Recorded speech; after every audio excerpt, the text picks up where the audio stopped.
প্রায় 10 মিনিট ধরে এখানে দাঁড়া রয়েছি।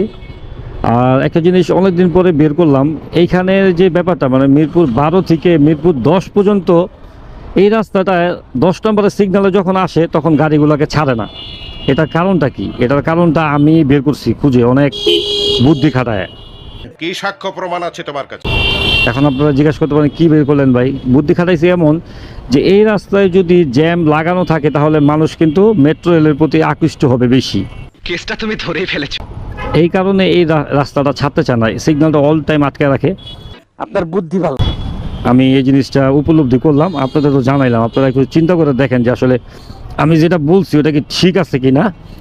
ওকে ওকে, আমার এমনটাই মনে হয় যে এদিকে আটকে রাখার মানে সবাই যেন মেট্রো রেল দিয়ে যাতায়াত করে, কেউ যেন মানে বাসে বা অন্য কোনো কিছুতে যেতে উদ্বুদ্ধ না হয়। এখন আমার এই আইডিয়া কতটুকু সঠিক আপনারাই বলে যান।